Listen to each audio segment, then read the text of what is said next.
WhatsApp guys, hello, I am Akash और study mob channel पर आप सबका स्वागत है।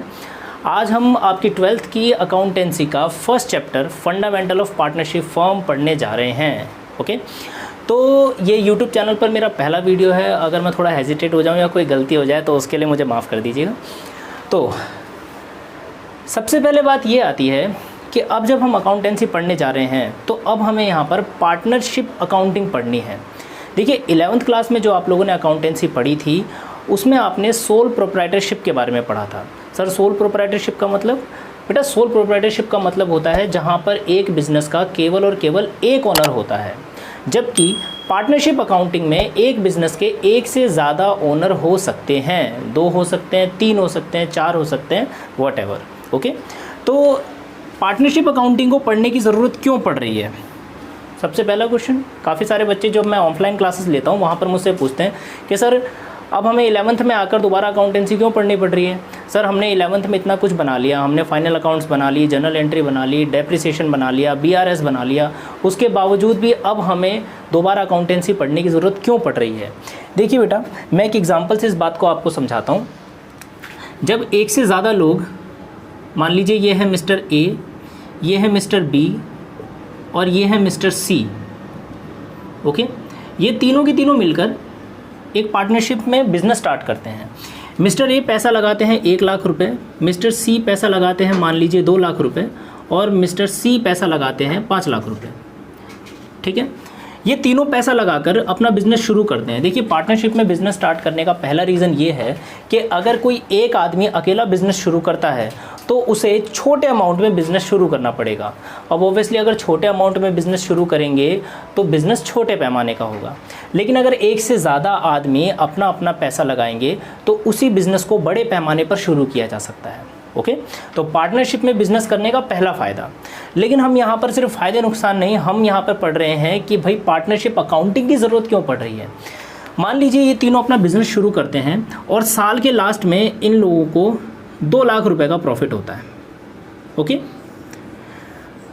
जब 2 लाख रुपए का प्रॉफिट होता है तो पता है मिस्टर C बोलते हैं कि भाई देखो ये 2 लाख रुपए के प्रॉफिट में से सबसे बड़ा हिस्सा मुझे चाहिए। क्यों चाहिए? क्योंकि मैंने सबसे ज़्यादा पैसा लगाया है। ठीक है, मिस्टर C ये बात बोलते हैं।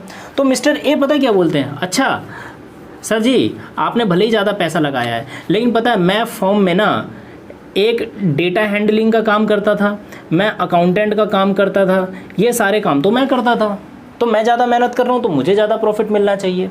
तो B बोलते हैं आई एम सॉरी कि भाई अगर आप लोग ये काम कर रहे हो ना तो मैंने यहाँ पर मार्केटिंग का काम किया था, मैंने यहाँ पर कस्टमर हैंडलिंग का काम किया था, मैंने यहाँ पर बिज़नेस को प्रमोट करने का काम किया था, है ना, तो इस हिसाब से मुझे ज़्यादा पैसा मिलना चाहिए। तो देखिए पार्टनरशिप में इस टाइप के डिस्ट्रीब्यूट आने की वजह से हम लोगों को पार्टनरशिप अकाउंटिंग पढ़ने की ज़रूरत पड़ती है।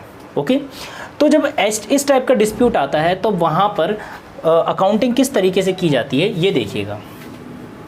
आप लोगों ने 11th क्लास में P&L अकाउंट बनाया था। P&L अकाउंट जब आप लोगों ने बनाया था तब आप लोगों को याद होगा P&L अकाउंट बनाते थे, इस टाइप का P&L अकाउंट बनाते थे, प्रॉफिट एंड लॉस अकाउंट, और इसमें यहाँ पर आप हर तरह के एक्सपेंसेस लिखते थे, यहाँ पर आप हर तरीके की इनकम लिखते थे और नेट प्रॉफिट यहाँ ट्रांसफ़र करते थे। नेट प्रॉफिट को क्या किया जाता था कि फाइनल बैलेंस शीट में, ये आपकी फाइनल बैलेंस शीट है, यहाँ पर जो कैपिटल होता था, कैपिटल का अमाउंट XYZ, इसमें आप यहाँ पर नेट प्रॉफिट को ऐड कर देते थे, है ना, याद है। लेकिन ऐसा कब किया जाता था? जब उस प्रॉफिट को पाने वाला एक सोल प्रोप्राइटर होता था, केवल और केवल बिज़नेस का एक मालिक होता था। लेकिन यहाँ पर अब बिज़नेस के एक से ज़्यादा मालिक हैं, तो आपको इस नेट प्रॉफिट को बैलेंस शीट में ट्रांसफ़र करने से पहले उसको अलग अलग तरीके से डिस्ट्रीब्यूट करना पड़ेगा अमंग पार्टनर्स।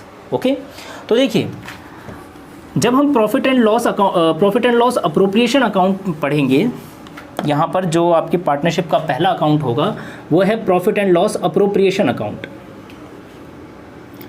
इस अकाउंट को पढ़ने से पहले आई एम सॉरी,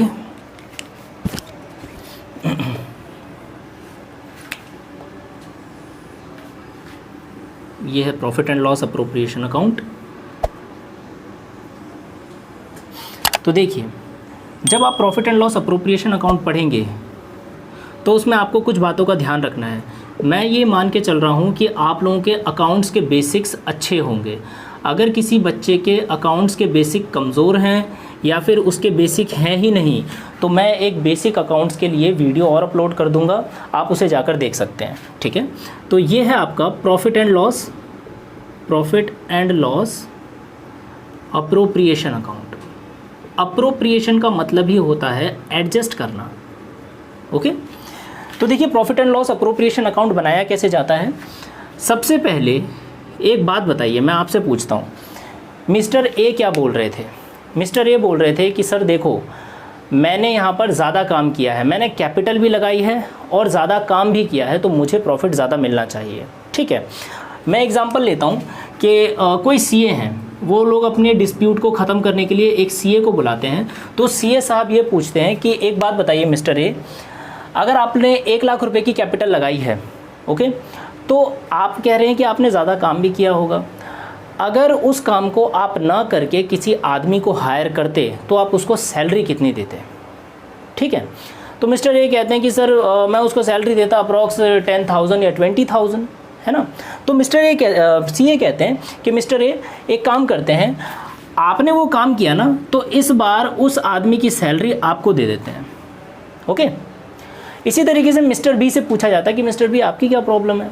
तो मिस्टर बी कहते हैं सर देखो, मैंने बिज़नेस को प्रमोट करने का काम किया, मैंने मार्केटिंग का काम किया, मैंने कस्टमर हैंडलिंग की। तो इस हिसाब से अगर आप किसी बंदे को रखते, किसी भी और पर्सन को रखते इन सब काम के लिए, तो हम उसको कमीशन देते। और कमीशन कितना देते? Approx sir 20-30,000। तो सीए साहब ये कहते हैं कि आपको प्रॉफिट में ज़्यादा हिस्सा नहीं मिलेगा, ना ही ए को मिलेगा ना ही आपको मिलेगा, बल्कि आप लोगों ने जितना जितना काम किया है उस काम के हिसाब से उतना अमाउंट आपको दे दिया जाएगा। ओके, अच्छा, तो सीए साहब ये करते हैं कि इन दोनों को तो इनके हक का पैसा दे दिया, उसके साथ साथ सीए साहब ये कहते हैं कि एक काम कीजिए, आप लोगों ने जो भी कैपिटल लगाई है ना, इस पर आप लोग इंटरेस्ट भी रिसीव करेंगे। देखिए पार्टनरशिप अकाउंट्स में जो डीड होती है, मैं आगे चल के आपको पार्टनरशिप डीड के बारे में ही बताऊंगा, but profit and loss account समझना आप लोगों के लिए सबसे ज़्यादा ज़रूरी है, क्योंकि देखो अकाउंट्स एक ऐसा सब्जेक्ट है, ये बिल्कुल साइकिल चलाने जैसा है। अगर साइकिल चलाने से पहले मैं आपको बोल दूँ कि एक काम करो बेटा, ये एक मोटी सी बुक है, ये सारी की सारी चीज़ें देख लो, साइकिल कैसे चलती है, साइकिल में बैठना पड़ता है, उसके पैडल मारने पड़ते हैं, बैलेंस बनाना पड़ता है, वो सारी बुक आपको रटवा देता हूँ और उसके बाद साइकिल में बिठाता हूँ। क्या आप साइकिल चला पाओगे? ऑब्वियसली नहीं, धड़ाम से गिर जाओगे, सर फूट जाएगा। तो अकाउंट्स भी बिल्कुल ऐसा ही सब्जेक्ट है। आपको इसको पढ़ने से पहले आपको ये पता करना पड़ेगा कि ये चीज़ें काम कैसे करती है। ठीक है, थ्योरी क्लासेस में मैं आप सबकी ये सारी चीज़ें प्रॉब्लम सॉल्व कर दूंगा कि अकाउंट्स की थ्योरी क्या क्या है। बाय द वे, तो प्रॉफिट एंड लॉस अकाउंट में सीए साहब कहते हैं कि आप लोग अपने अपने कैपिटल पर इंटरेस्ट रिसीव कर सकते हैं, जिसे कहा जाएगा इंटरेस्ट ऑन कैपिटल। मतलब कि जिस पर्सन ने जितनी जितनी कैपिटल लगाई है उस पर उसको इंटरेस्ट मिल सकता है। तीनों ने कैपिटल लगाई है तो तीनों की कैपिटल लिख देते हैं, as capital account, B's capital and C's capital. मैंने यहाँ पर क्वेश्चन ऑलरेडी रेडी कर दिया है। इंटरेस्ट ऑन कैपिटल 10% होगा। 10% मतलब कि जितनी जितनी इनकी कैपिटल है उसका 10% इनको इंटरेस्ट रिसीव होगा। 1 लाख रुपए का 10% 10,000 रुपीज़। 2 लाख रुपए का 10%, 2 लाख बी की कैपिटल है तो इस पर 20,000 रुपीज़, और सी की कैपिटल 5 लाख है तो इस पर 50,000 रुपीज़। ये इतना इतना इंटरेस्ट इन सबको रिसीव हो गया, जिसका टोटल आ रहा है 8 लाख रुपीज़। अच्छा, इसके साथ साथ सीए साहब ने क्या कहा था? सीए साहब ने कहा था कि ए सर जो काम किए हैं उसकी उनको सैलरी दे दो, तो 2 एज सैलरी अकाउंट, कितनी सैलरी है? 20,000 रुपीज़। बी ने मार्केटिंग की थी तो इनको कमीशन मिलना चाहिए था, तो बी को कमीशन क्या दे देते हैं? 2 बीज कमीशन, 2 बीज कमीशन, यह है 30,000 रुपीज़। ओके, इसके साथ साथ सीए साहब पता है क्या कहते हैं? देखिए सर, आप लोग अपना बिजनेस को चला रहे हो ना, कल को अगर कोई अनएक्सपेक्टेड चीज़ हो जाए, ठीक है, जिससे आपको लॉस हो जाए आपके बिजनेस में, लाइक थेफ्ट, ठीक है, लॉस ऑन फायर, कि आपका माल गोडाउन में आग की वजह से जल गया या चोरी चकारी हो गई, तो उस केस में आप लोग क्या करो, जो लॉस होगा उसको बियर करने के लिए एक गुल्लक बना के रखो। इस गुल्लक को कहा जाता है बेटा जनरल रिजर्व। जनरल रिजर्व एक ऐसा रिजर्व होता है जिसमें फ्यूचर की अनसर्टेनिटी से बचने के लिए एक फर्म पैसा जमा करती है। तो सीए साहब ये कहते हैं कि आप जनरल रिजर्व में भी ना 20,000 का अमाउंट आप लोग ऐड कर दो। तो टू जनरल रिजर्व ये आपका है 20,000 रुपीज़। ओके, अच्छा, इसके साथ साथ ये एक चीज़ है, देखिए ड्राइंग बाय सी। पता है ए और बी ना सी पर एक आरोप लगाते हैं।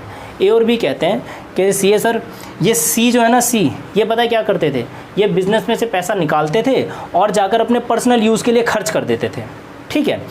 और सी ने इस तरीके से पूरे साल 10,000 रुपये निकाले हैं। बताइए कि अच्छी बात है कि अपने पर्सनल यूज़ के लिए पैसा भी निकालें और उसके बाद प्रॉफिट भी लें ज़्यादा? ये तो गलत है। तो सीए साहब ये कहते हैं कि देखिए, अगर अब से आप में से किसी ने भी बिज़नेस से पैसा निकाला अपने पर्सनल यूज़ के लिए, तो आपको उस पर इंटरेस्ट देना पड़ेगा, जिसे कहा जाता है इंटरेस्ट ऑन ड्राइंग। अगर किसी पर्सन ने बिज़नेस से पैसा निकाला अपने पर्सनल यूज़ के लिए, तो उसे उस पैसे पर इंटरेस्ट देना पड़ेगा। देखिए बी ने कितना पैसा निकाला था, 10,000 रुपीज़, तो अब इसको इस अमाउंट पर इंटरेस्ट देना पड़ेगा।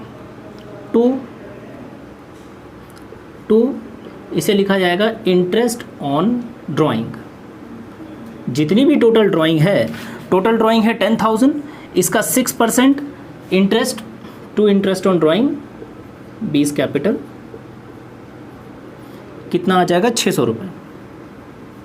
ओके, अच्छा, इसके साथ साथ profit earned during the year, जितना भी उन लोगों ने उस साल प्रॉफिट कमाया है उसको भी यहाँ पर ट्रांसफ़र करना पड़ेगा, क्योंकि बेटा ये सारी चीज़ें देने के बाद प्रॉफिट का कुछ अमाउंट बचेगा, उस अमाउंट को ऑब्वियसली पार्टनर्स में बांटा जाएगा, तो उस अमाउंट को भी हमें यहाँ पर शो करना है। तो यहाँ लिखा जाएगा टू नेट प्रॉफिट, या फिर sorry to profit and loss account, bracket में नेट प्रॉफिट। प्रॉफिट था 2 लाख रुपए। ओके, तो जितनी भी चीज़ें थी यहाँ पर हमने जनरल रिजर्व भेज दिया, ए को सैलरी दे दी, बी को कमीशन दे दिया, उसके बाद इंटरेस्ट ऑन कैपिटल दे दिया, सी की ड्राइंग उस पर चार्ज कर दिया और नेट प्रॉफिट ट्रांसफ़र कर दिया। आपका profit and loss appropriation account ready हो चुका है। अच्छा, देखिए अकाउंट बनाने से पहले फाइनल करने से पहले मैं आपको कुछ चीज़ें बता देता हूँ। Profit and loss appropriation account एक टाइप का नॉमिनल अकाउंट होता है। ओके, नॉमिनल अकाउंट होता है तो इसलिए आप लोगों ने 11th क्लास में नॉमिनल अकाउंट पढ़ा होगा और नॉमिनल अकाउंट का रूल भी पढ़ा होगा। बेटा नॉमिनल अकाउंट का रूल होता है debit all expenses and losses and credit all income and gains. जितने भी एक्सपेंसेस होते हैं उसको डेबिट करो और जितने भी आपको गेन होती है उसको क्रेडिट करो। मैं आप लोगों से पूछता हूँ बेटा, इंटरेस्ट ऑन कैपिटल है जो कि ए को मिलेगा, बी को मिलेगा और सी को मिलेगा, तो ये बताइए इन तीनों को मिलने वाला इंटरेस्ट कौन इनको देगा? ऑब्वियसली बिजनेस इनको देगा। अगर बिजनेस पार्टनर्स को या बिजनेस के ओनर्स को इंटरेस्ट देगा तो ये बिजनेस के नज़रिए से एक खर्चा हो गया। नहीं सर समझ में नहीं आया, बिजनेस के नज़रिए से कैसे खर्चा हो गया? बेटा 11th क्लास में आप लोगों ने एक चीज़ ज़रूर पढ़ी होगी कि बिजनेस और बिजनेस के ओनर दो अलग अलग व्यक्ति होते हैं, दो अलग अलग आदमी होते हैं, है ना। अगर बिजनेस अलग है और बिजनेस का मालिक अलग आदमी है तो आप सोचिए बिजनेस अब वो पैसा मालिक को दे रहा है तो बिजनेस के नज़रिए से वो खर्चा हो गया, इसलिए मैंने इंटरेस्ट ऑन कैपिटल को डेबिट साइड लिखा है। इसी प्रकार से ए को मिलने वाली सैलरी बिजनेस उसको देगा, सी को मिलने वाला कमीशन बिजनेस उसको देगा, ये सभी एक टाइप के खर्चे हैं। तो सर जनरल रिजर्व तो बिजनेस के अंदर रहेगा?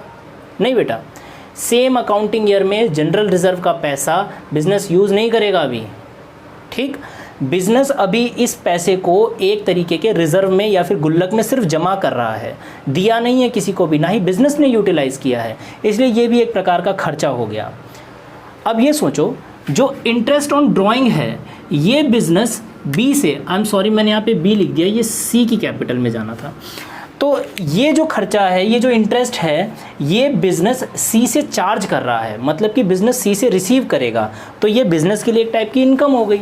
और जब ये बिज़नेस के लिए एक टाइप की इनकम हो गई तो इसको क्रेडिट साइड में नोट डाउन करेंगे, क्योंकि profit and loss appropriation account एक तरीके का नॉमिनल अकाउंट है और नॉमिनल अकाउंट का रूल होता है कि सारी की सारी इनकम को आपको क्रेडिट करना चाहिए और एक्सपेंसेस को डेबिट करना चाहिए। ओके, चलिए हमारा क्वेश्चन ऑलमोस्ट रेडी है और लास्ट बात जो है वो ये है कि जो भी बचा हुआ प्रॉफिट होगा पार्टनर्स की सैलरी, कमीशन, इंटरेस्ट चार्ज करने के बाद जो भी बचा हुआ अमाउंट होगा उसे 1:1:1 में ट्रांसफ़र बांटा जाएगा।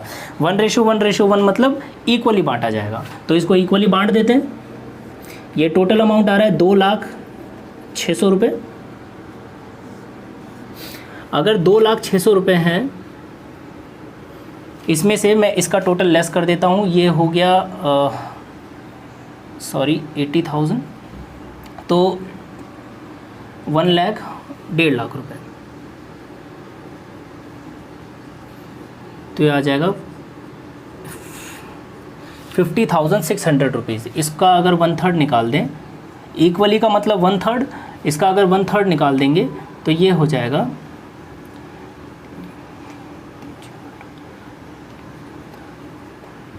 ठीक है 16,533। तो to profit transfer to as capital account, B's capital account और सीज कैपिटल अकाउंट। ओके,